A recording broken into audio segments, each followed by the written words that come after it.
안녕하십니까. 시험 잘 보셨는지요? 방목에서 행정사 사무관리론을 맡고 있는 이상계 행정사입니다. 12회 행정사 자격시험 사무관리론 기출해설을 시작하겠습니다. 우선 전체적으로 총평과 함께 간단 말씀을 드리고 문제별로 해설을 해보도록 하겠습니다. 우선 이제 그 전체적으로 총평부터 먼저 해보면 매번 같은 얘기지만 총 5문제를 출제를 했어요. 논술에서 물음 1과 물음 2, 20점씩 100점 비율을 줬죠. 이것은 이제 그 초창기 때는 한 문제가 논술일 수 있었으나 근래는 거의 이런 식으로 논술에서 물음 2개로 해서 이제 출제하게 되고요. 그다음에 이제 3번 나머지가 약술 문제인데 2, 3, 4 이렇게 5개를 출제를 했죠.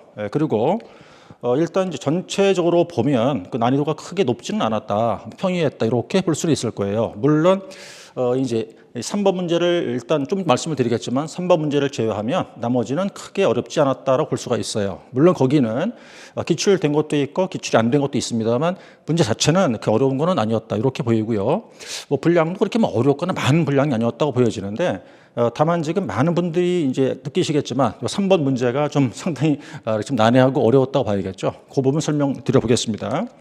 우선 이제 전체적으로 보면 일단 전체는 그래요. 난이도는 크게 높지 않았다는 걸 볼 수가 있고 분량도 크게 많지는 않았다. 단 약술 3번이 조금 좀 당황한 문제가 출제가 돼서 그 부분이 어려울 수도 있다고 보여집니다. 우선 이제 문제별 지문을 좀 확인해 볼게요. 논술에서 물음 1번의 문제가 법정 민원 그리고 고충 민원의 개념, 이 두 개는 개념을 물었죠. 그리고 이 법정 민원에 대한 거부 처분에 대한 이 신청 기간, 방법, 그 절차, 요거는 요게 이제 하나의 그 목차가 될 텐데 요렇게 묶어서 물었어요. 밑에 지금 제가 이렇게 빨갛게 표시해 놓고 파랗게 표시한 것도 있거든요. 파랗게 표시한 거 보세요, 먼저. 자, 이 파랗게는요, 우리 시험 회차에 대한 기출 내용입니다. 그래서 이 문제들은 2회, 5회, 8회 때 기출됐어요. 조금 구분을 해드리면 이 신청에 대한 문제가 2회 시험 당시에 한 문제 논술로 출제했어요. 40점짜리로. 그래서 그 당시 물론 저도 강의를 했습니다만 굉장히 당황을 했죠. 왜 그러냐면 이 신청에 대한 문제양, 그 문제의 그 답안 양이 그렇게 많은 내용이 아니에요. 그런데 2회 시험 당시에는 이제 한 문제를 논술로 출제하다 보니까 논술은 40점을 주니까 분량을 대충 보더라도 평균적으로 보더라도 한 2쪽 이상 이렇게 써야 되는데 양이 얼마 안 돼갖고 당황했던 그런 기억도 있고, 나머지가 법정 민원과 고충 민원들은 이제 5회, 8회 때 기출됐던 그런 내용들이죠. 그리고요. 그래서 기출된 게 다시 한번 또 나왔다. 이렇게 해서 기출 문제도 중요하다는 걸 우리가 알 수가 있습니다. 자, 그리고요. 밑에 보시면 지금 문제집 그래서 143쪽에 문제 1번, 194쪽 문제 11번, 그 다음 211쪽 36번의 문제라는 거는 이게 뭐냐면 지금 여러분께서 이제 이 강의를 보시는 분 중에서 제 교재가 없는 분도 있을 거예요. 그분들은 제외하고 방문각 교재를 갖고 계신다면 그 목차 및 단문 문제집 교재가 있을 거예요. 그 문제집에 거기에 수록된 번호라 그 표시입니다. 이 표시는. 그래서 이거는 이제 제 교재가 있으시면 확인해 보시면 될 거고 교재가 없으시면 그냥 참고로 들으시면 됩니다. 자, 그리고 밑에 지금 괄호가 보이시는데요. 요 내용에 대해서 제가 이제 단원별 모의고사에서도 출제했고요. 그다음 실전 모의고사에서도 출제를 했다는 그런 표시입니다. 그래서 단원별 모의고사 16회 때 논술 문제 물음 1과 물음 2로 출제했고요. 이건 단원별일 때예요. 단원별 모의고사. 그리고 전범위 실전 모의고사 2회 시험 때 2회 모의고사 출제할 때 논술 물음 1로 출제했고, 그다음 이제 9회 때 문제 3으로 출제를 제가 한 바 있습니다. 그래서 이제 제 강의를 들으신 분들께서는 답안을 한번 구성해 본 적이 있을 거라고 보여지죠. 자, 그다음 두 번째, 자, 물음 2 문제는요, 법정 민원을 제외한 행정기관장이 접수한 민원 중 민원 처리를 하지 않을 수 있는 사항, 이건 이제 법 규정인데요. 이거는 사실 이것도 출제를 했어요. 제 6회 때 기출된 그런 문제입니다. 그런데 이게 말이에요, 재밌는 게 조문은 말씀 안 드릴게요. 이 민원 처리하지 않을 수 있는 경우가 9가지가 있어요. 그런데 그 당시 출제할 때는 5가지만 써봐라 이렇게 출제했어요. 참 재미있게 출제했죠. 이건 이론이 아니거든요. 법 규정이에요. 법 규정인데 또 법률 규정이거든요. 그런데 그 규정을 물을 때 원래 이게 9호까지 있는데 좀 이따 내용 볼 수 있어요. 9호까지가 있는데 5가지 써봐라 이렇게 참 뭐랄까 이렇게 좀 재밌다고 하면 뭐하고 그런 식으로 출제한 적이 있었는데 이번에는 결국 9개의 호를 다 물었던 문제가 되죠. 그리고 이 문제도 역시 우리 문제집 197쪽 문제 24번에 있고요. 그다음 제가 또 실전 모의고사 4회 당시 논술 2번으로 출제를 한 바가 있습니다. 자, 그다음에 논술 문제고요. 약수를 좀 볼까요? 자, 문제가 3개인데요. 문제 2번 문제는 여기 보시죠. 자, 7회 그리고 바로 작년도에 출제를 했어요. 다시 또 출제했죠. 그래서 일단 이제 구분을 해드리면요. 문서 작성에 대한 것은 7회, 그다음 문서 처리 원칙은 11회 이렇게 출제를 했어요. 그래서 이제 이게 기출 문제가 다시 출제가 되는데 바로 지난해 출제한 게 바로 또 출제한다? 왕왕 그런 경우도 있거든요. 이번에도 그랬습니다. 그래서 이것도 이제 어떻게 보면 이제 기출 문제를 등한실 수 없다는 것도 우리가 알 수 있고요. 앞으로 이제 공부할 분들도 기출 문제는 꼼꼼히 봐야겠다. 그렇게 우리가 이제 이해가 되죠. 어쨌든 양은 많지 않아요. 많지 않고 크게 어려운 것도 아닙니다. 해서 요거는 이제 38쪽 11번 문제가 있었고요. 자, 그다음에 이제 세 번째가 이 문제 3번인데 이 문제는요. 제가 이제 시험 당일 10월 5일 날 저희 방문각 수강생 분이 시험이 끝나자마자 바로 질문지를 사진을 찍어 저한테 보내줬어요. 그 답안을 만들어야 되니까. 그 답안을 제가 보는 순간 저도 헉 그랬죠. 굉장히 깜짝 놀라고 당황을 넘어서 황당했다 할 정도로 놀란 문제를 질문을 받습니다. 이 문제는요, 지문이 사무 개선의 개념과 사무 개선을 위한 집단 아이디어 발상법을 써라 이렇게 나온 건데 20점을 줬거든요. 약술이니까. 이 문제는 사실은 이제 그 경영학 쪽 관련 이론이라고 하죠. 그래서 이 내용은 우리 관련 법에 없어요. 즉, 우리 행정 업무 규정, 민원 법령 어디에도 없고요.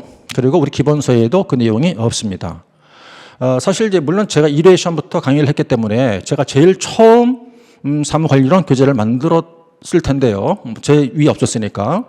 그 당시 제가 만들 때 민원 법령에 이제 법조문을 참고했고요. 그리고 1편 행정 업무 규정은 지금도 이제 그 안에 행안부 이제 사이트에 들어가시면 여러분들이 다운 받을 수 있어요. 그게 행정 업무 운영 편람이에요. 현재 그 편람 이름은 제가 1회 시험 당시 이제 그 전에 교재를 만들 때는 사무 관리 실무 편람이었어요.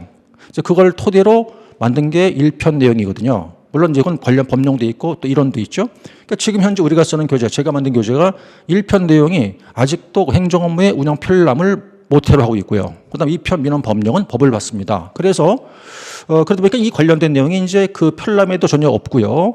또 행안부의 각종 간행물에도 저런 내용이 없어요. 그래서 이거는 이제 경영학적 이론이라고 봐야 되는데 저는 뭐 개인적으로 법학 전공자라서 그쪽 공부를 한 적이 없고 깊이 있게 내용을 공부한 적도 없어서 좀 많이 놀랬던 그런 문제가 됩니다. 결국 이게 이제 불이타 문제가 되겠죠. 불이타 문제가 되다 보니까 이제 그 아마 다수의 많은 수험자분들께서 공히 잘 쓰기는 어려웠을 것 같아요. 그래서 이것이 이 문제 하나 가지고 당락을 좌우한다 그렇게 볼 수는 없겠습니다. 어차피 많은 수험자들이 다 잘 쓸 수 없었을 거거든요. 좋은 점수가 어려웠을 것이고. 그래서 이거는 우리 교재라든가 법에 존재하지 않았다. 그래서 굉장히 이제 많은 저를 비롯한 이제 저는 뭐 가르치는 입장이었지만 시험 본 분께서 당황한 그런 문제가 나왔다. 그런데 이게 주관식의 어떤 뭐 맹점이라고 봐야겠죠. 뭐 이렇게 할 수도 있을 것 같습니다. 이게 지금 사무란 두 글자 보이시잖아요. 그래서 저희 과목으로 들어온 것 같은데 이제 앞으로는 이렇게 불이타가 나오면 이게 대해서 이제 그 내용을 잘 몰라도 우리가 흔히 이렇게 얘기하죠. 소설 쓰자. 그러니까 소설 쓰는 실력도 갖출 필요가 있다고 저는 보여져요. 잠시 후에 내용을 보죠. 자, 네 번째 문제입니다. 네 번째 문제는 기출된 거는 아닙니다. 이거는 기출 표시가 없죠. 그런데 이게 이제 이 업무 관리 시스템, 이 시스템 문제는 출제된 적이 있었어요. 다만 이 내용이 아니죠. 그때는 이 개념과 구성을 출제했어요. 개념과 구성. 그런데 이번에 출제한 거는 시스템의 구축 운영에 대한 주체, 이거는 법 규정이죠. 그리고 기대 효과, 이건 이론이에요. 혼합된 문제를 출제했거든요. 그래서 이것도 이제 문제집 보시면 65쪽 32번 그리고 단원별 모의고사 5회 때 논술 물음 2번으로 제가 출제를 한 적이 있습니다. 그래서 이건 이제 다시 한번 시험 보신 분들께서는 제 교재나 아니면 모의고사 자료가 있으시면 한번 확인해 보실 수가 있을 것 같아요. 이렇게 해서 한번 내용을 봤고요. 그럼 이제 하나하나씩 본 내용을 좀 보도록 하죠. 먼저 1번 문제입니다. 지금 이제 끊어서 볼까요? 자, 법정 민원 하나, 두 번째 고충 민원의 개념, 목차가 벌써 2개 잡히죠. 네, 그리고 세 번째가 이신청 절차 이렇게 해서 대목차가 총 3개 나오게 될 거예요. 그래서 일단은 우리가 지문을 확인해 보면 지문을 통해서 목차가 대목차가 하나, 둘, 셋 이렇게 나올 수 있는지 알 수 있죠. 자, 그리고 이건 전부 다 이제 법 규정이네요. 법정 민원, 이 법정 민원과 고충 민원을 구분했는데 우리가 이제 민원을 구분할 때는요 크게 둘로 나누죠. 일반 민원과 고충 민원으로 나눕니다. 일반 고충. 그런데 그 일반 민원 소개에는 두 문자를 따라서 암기하신 거 기억나십니까? 법질 건기 그랬어요. 법질 건기. 그때 법자가 바로 이 법정 민원이고 그다음 질자는 질의 민원, 그다음에 건자가 건의 민원, 기자가 기타 민원이었어요. 그래서 이제 그걸 묶어 일반 민원이고 그다음 또 하나가 바로 요 고충 민원이죠. 그래서 요 고충 민원과 법정 민원은 제가 강의할 때 상당히 많이 강조를 했던 걸로 기억이 됩니다. 그럼 이제 법정 민원 그러면요. 한마디로 이거 지금 뭐 이제 강의하는 게 아니니까 해설할 것뿐이니까 수업이 아니기 때문에 자세한 설명을 드릴 필요는 없을 것 같고요. 자, 법정 민원 그러면 이제 한마디로 신청하는 민원이었어요. 신청 민원. 이렇게 우리가 정리했었죠. 그런데 법정이란 말은요, 이게 법에 정해진이란 뜻이잖아요. 법에 정해진. 그러니까 자, 법령 등에 정해진 이렇게 봐야겠죠. 정해진 인원인데 일정 요건에 따라서 첫 번째 이인 허가 등의 신청, 두 번째 장부 등의 등록 등재 신청 또는 신고, 특정 사실 법률 관계 증명의 신청, 신청 공통 단어 들어가 있죠. 그래서 한마디가 이제 신청 민원이 바로 법정 민원이고 굉장히 많은 종류가 있죠. 그래서 이 법정 민원은 민원 편람에 수록이 되어 있어서 기간을 알 수가 있습니다. 그 처리 기간 자체가 법에는 명시가 안 되어 있죠. 자, 두 번째 고충 민원이네요. 고충 민원은 이제 이거는 용어 자체가 이제 좀 말을 줄이면 국민권익위원회 법 제2조 제5호에 있는 걸 우리가 빌려 쓰는 거거든요. 바로 이 국민권익위원회법 제2조가 용어정이에요. 용어정이 5호에 이 고충 민원이 있죠. 이제 고통을 느낀다고 우리가 외웠거든요. 그래서 행정기관 등의 위법 부당한 처분이 원인이 하나고 안 해주는 거죠. 소극적 처분. 그다음 불합리한 행정제도 때문에 국민이 권리를 침해받거나 불편 부담을 주는 그런 사안인데 이 괄호 안에 보면 현역 장병이니까 군인이겠죠. 네, 군인과 군 관련 의무 복무자의 고충민원까지가 포함된다 이렇게 돼 있어요. 그게 이제 뭐 그 사회 복무요원이라고 그러나요? 그런 분들 포함됐다는 얘기죠. 여기는 두 개 개념을 지금 물었고요. 여기서 우리가 이제 하나 볼 거는요. 이게 2회 시험 당시에 출제했다고 그랬었죠. 근데 그때는 이 신청 절차만 물었어요. 그러다 보니까 양이 너무 적었던 거죠. 그런데 이번에는 약술형, 물음 1, 약술 20점이니까 약술형으로 봐야 되잖아요. 그러니까 양이 적으니까 이런 것들을 집어넣어가지고 한 문제에 양을 채웠다고 보여지는 거예요. 이거는. 자, 두 번째, 세 번째 목차 보시면, 자, 이 신청입니다. 이 신청인데, 이거는 지금 방금 봤던 법정 민원, 즉, 신청 민원에 대한 이 신청 절차예요. 그래서, 자, 첫 번째 목차, 중목차 볼까요? 이 신청 기간, 이 신청 방법, 이 신청 절차. 그 다음에 네 번째가 행정 쟁송. 그래서, 이 3번 대목차 안에는 중목차가 4개 잡히게 됩니다. 먼저 1번 중목차 기간이죠. 기간. 쭉 앞에 법정 민원에 불복한다. 거부 처분에 불복하는 거니까요. 예, 그럴 때는 날짜가 바로 60일 이내 이 신청이 이루어지는 거죠. 그리고 이 신청은 이 신청서를 제출해야지요. 거기에 어떤 사항 기재합니까? 소목차 하나, 둘, 셋, 네 가지가 기재 항목이죠. 기재 항목. 그 절차입니다. 결정 통지하는 것은 날짜는 꼭 기억을 해야 될 사안이었었는데, 자, 결정 통지는 10일 이내에 그 인용 여부를 결정 통지하고요. 여기 보이진 않습니다만 이 신청을 인용 여부를 결정하는 것은 바로 민원조정위원회라고 우리는 배웠습니다. 자, 그다음에 이제 어쨌든 다 그런데 10일 내 결정이 어렵습니다. 그럴 때는 그 기간의 만료일 다음 날부터 다시 기산을 해서 10일 안에서 연장할 수가 있죠. 그때 연장한 다음에 통보해 줘야 되고요. 그리고 통지할 때 어떤 내용 통지할까? 어떤 결정했는지, 왜 했는지 이유, 그다음에 원래 처분에 대한 불복 방법과 불복 절차를 명시하라는 거죠. 그다음 연장했어요. 연장했다 당연히 통지해 줘야겠죠. 자, 그리고 행정쟁송이란 말은 이 신청과 관계없다는 얘기니까 이 신청을 제기했건 안 했든 또 이 신청 처리 절차 중에 있든 그 뜻이에요. 그래서 그거는 행정심판 또는 행정소송 등 행정쟁송을 할 수 있다는 것이죠. 저기까지 해서 이제 물음 1번을 확인해 봤는데 물음 1번 정도야 이제 우리가 뭐 이렇게 공부를 한 분들이면 크게 어렵지 않게 답안에 작성할 수 있었을 것이다라고 보여지고요. 뭐 양도 그렇게 많은 양은 아니었습니다. 자, 물음 2번을 보실까요? 이것도 역시 이제 아까 이제 그 지문을 보실 때 설명 이미 드렸지만 출제를 했는데 당신이 이제 이게 그 민원 처리 예외 그래가지고 지금 저 2번 대목쳐 보실까요? 사유에서 총 9개예요. 자, 그냥 주문 말씀 안 드릴게요. 9개가 있다. 9개가 뭐냐면 자, 이런 내용으로 민원 신청이 돼도 민원 처리를 하지 않겠다 그거죠. 근데 기출됐고요. 기출 당시에는 5가지만 써봐라 이렇게 나왔던 거예요. 참 이렇게 뭐랄까요? 참 이렇게 의아스럽게 출제를 했었는데 이번에는 이 규정을 이렇게 쓴 거니까 9개를 다 써라 그 말이겠죠. 자, 그럼 어쨌든 다음 화면에 보실 때 9개의 사유면 처리 안 할 수 있다. 그리고 그럴 때 통제한다. 그럼 예외 사유 볼까요? 자, 고도의 정치적 판단을 요하거나 기비밀 사항, 또 수사, 재판, 형 집행에 대한 사항 등, 또 행정 심판 등 불복 구제 절차가 진행 중인 사항, 또 화해 등 바로 조정 절차가 진행 중인 사항, 판결 등 확정된 권리관계, 감사원의 결정, 선관위 의결, 사인 간의 사생활, 또 인사행정상 생활행위. 요 9개는 조문이 안 보입니다만 이건 법 조문이에요. 법령 조문인데 9개. 이것이 이제 두 번째 나온 것이 된 거죠. 그래서 뭐 기출 문제가 물론 중요한데 또 올해 같은 경우도 특히 기출 문제를 많이 출제를 했어요. 사실은 이제 제가 강의할 때 이제 2022년도와 23년도에 개정됐던 내용이 많이 있지 않습니까? 그래서 그 부분들이 작년에 출제를 안 했거든요. 그래서 올해는 출제하지 않을까라는 예상을 했었는데 역시 올해도 출제가 되지 않았어요. 그게 참 이게 저도 의아하긴 합니다만 어쨌든 이제는 뭐 개정된 지가 벌써 2년 넘어가니까 이제는 개정됐다는 걸 강조 안 해도 그냥 전부 다 다음 해 공부할 분들은 숙지를 해야 할 것 같습니다.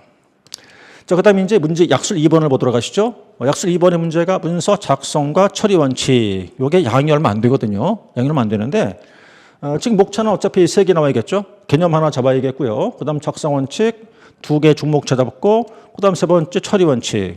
자, 그런데 이 작성 원칙도 처리 원칙도 역시 그것도 법령 규정이에요. 그럼 개념을 정리했고요. 그런데 작성 원칙도 그렇고 그다음 처리 원칙, 특히나 처리 원칙은 바로 지난해 11회 시험 때 출제했던 내용이 다시 한번 출제했어요. 그래서 이제는 말이죠. 기출 문제일 때 바로 전년도 출제한 것도 확실하게 우리가 숙지를 하고 있어야겠다. 이런 걸 느낄 수가 있었습니다. 자, 그럼 먼저 2번 중목차 보시죠. 대목차군요. 작성 원칙.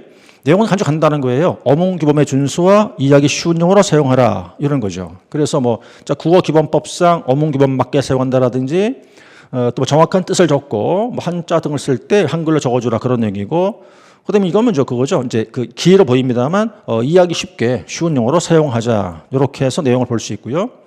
물론 지금 그 자료를 다 나눠드렸으니까 다운받아 보실 수 있겠고 총평과 수험 전략도 다 나눠드렸으니까 받아 보실 수가 있을 겁니다.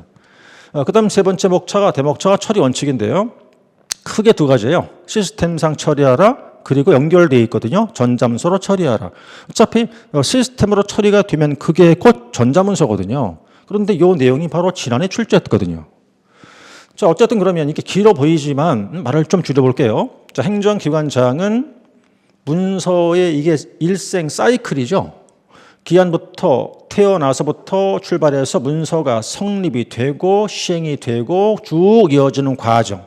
모든 처리 절차를 어떻게 하라는 겁니까? 시스템으로 처리하라는 거예요. 그래서 우리가 앞서 우리 공부했듯이 이 업무관리 시스템 이건 우리가 공부한 바 있었죠. 내용을 우리가 이제 그리고 올해 또 출제를 했고요. 물론 그것도. 그래서 한마디로 이 공문서는 시스템으로 처리하되 시스템이라는 건 바로 전자문서 시스템이나 바로 업무관리 시스템으로 처리하라. 그럼 이 시스템으로 처리가 되면 그건 곧 그게 전자문서거든요. 전자문서 용어를 또 나와 있었죠. 그럼 전자문서로 처리하라 해놓고 요 소목차가 하나, 둘, 3개 보이시죠? 그래서 요 가움 기준에 맞게 처리를 해야 한다는 겁니다. 그래서 이제 첫 번째 키워드가 뭐죠? 개방형 문서 형식으로 작성하라. 다양한 형식으로 제공하라. 다양한 장치로 접근할 수 있게 하라. 이 3가지가 처리 원칙이에요. 그래서 크게 2가지입니다. 시스템상 처리 그리고 2번째 시스템이니까 당연히 전자문서로 처리하라 해서 키워드는 하나, 둘, 3가지. 개방형 문서 형식, 다양한 형식으로 제공, 다양한 장치로 접근할 수 있게 한다는 것 3가지가 원칙이라고 법에 규정이 되어 있는 거죠. 이 부분도 어쨌든 이제 2번 연달아 11회, 12회 출제가 됐는데 내년도 13회에 나오지 말란 법은 또 없죠. 그래서 이제는 13회를 대비할 분들께서는 전년도 출제가 된 것, 연달아 출제된 것이라도 뭘 하나 뺄 수가 없게 됐어요. 자, 그런 부분들은 좀 더 부담이 많이 가는 게 됐죠. 자, 그렇게 내용 보시고, 그 다음에 이제 세 번째 문제가, 이게 참 뭐라고 할까요? 빨갛게 한번 보실까요? 이게 불이타 문제고요. 제 교재와 우리가 공부하는 법령에 존재하지를 않는 내용입니다. 사실은 솔직히 말씀을 드리면, 저도 대충 상식선에서 몇 가지 알고 있었던 거지, 이 내용은 제가 깊이 있게 공부한 바도 없고 잘 알지도 못했어요. 그래서 이제 그 문제 질문을 보는 순간 당황했던 그런 기억이 있는데, 그래서 부득이 제가 그냥 밝히는 건, 이 답안은 제가 지금 인공지능의 도움을 받아서 지금 제공해 드리는 건데, 이제 인공지능 도움을 받다 보니까 이게 지금 모범 답안이다 하기도 사실은 어려울 것 같아요. 왜냐하면 제가 이제 그 인터넷으로 인공지능 도움을 받다 보니까 처음에 요 내용을 입력하니까 굉장히 많은 분량으로 이렇게 이제 그 내용이 나오더군요. 근데 도저히 답안으로 할 수는 없었어요. 그래서 간략하게 줄여달라고 했더니만 줄여진 그 답안 내용이 너무나 또 작았어요. 그래서 이제 제가 고민한 게, 이게 약술이고, 우리가 보통 약술 그러면 답안, 그러니까 이제 답안 노트를 기재했을 때 한쪽 반 정도가 될 거거든요. 한 10분 정도 소요가 돼야 되니까. 그래서, 그럼 어떻게 할까 좀 고민을 하다가, 한 10분 정도의 쓸 양, 제가 한번 써봤거든요. 써봤는데 10분이 조금 더 걸린 것 같아요.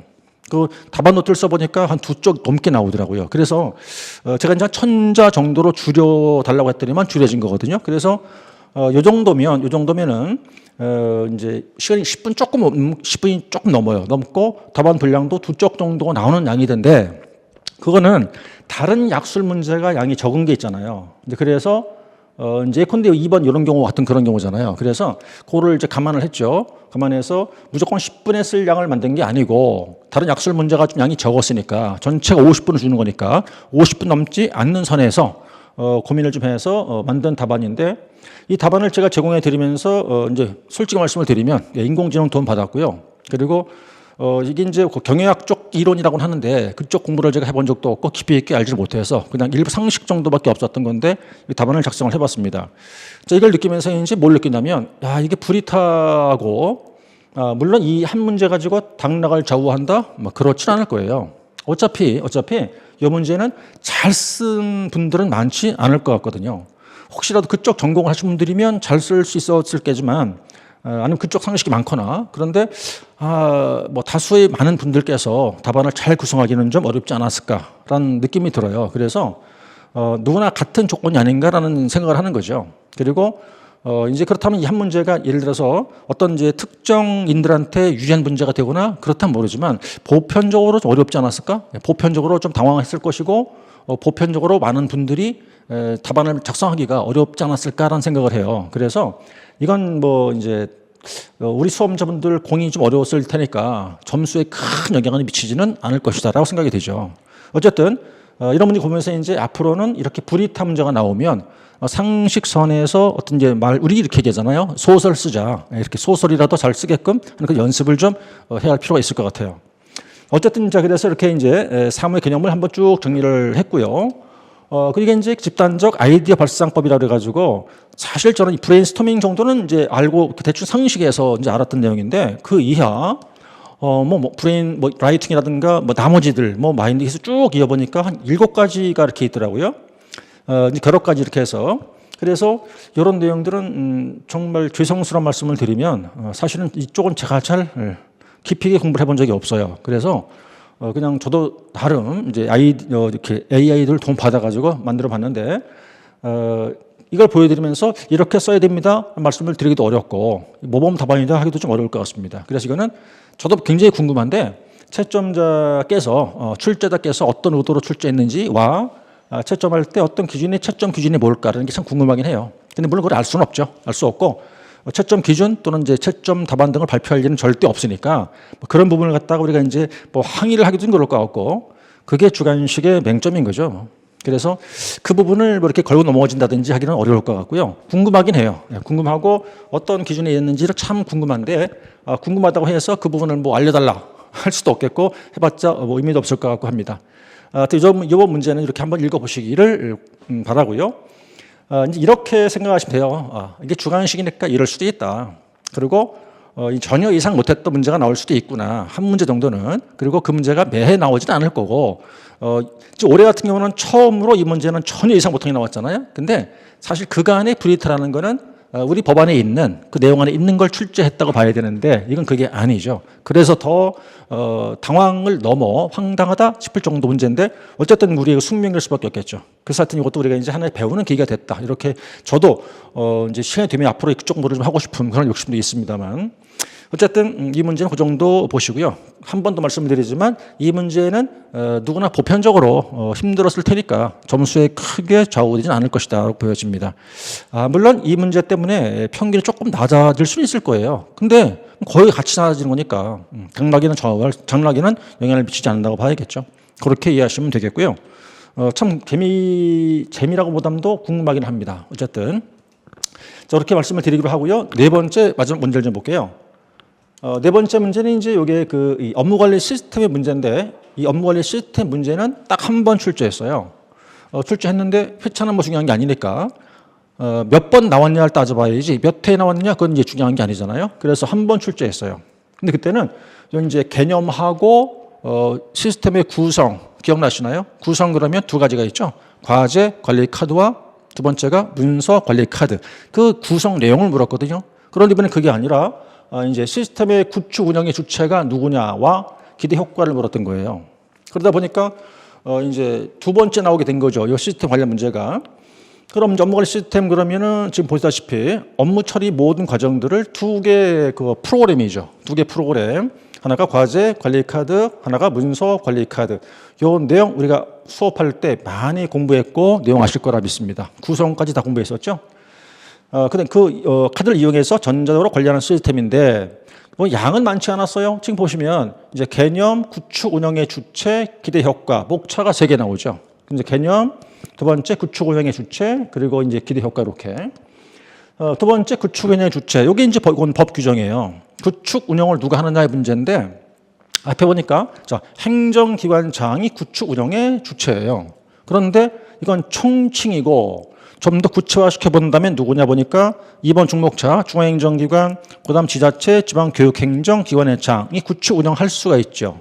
그런데 이것이 지금 이 중목차 첫 번째 보니까 구축 운영하여야 한다라고 돼 있다고 해서 이 구축 운영 자체가 강행 규정이냐? 아니에요. 임의적 규정이에요. 뒤에 뭐라고 돼 있습니까? 다만 붙어 있죠. 그래놓고 이렇게 돼서 그러하지 아니하다는 예외 규정이 있잖아요. 그러니까 이제 임의성을 띈다는 얘기죠.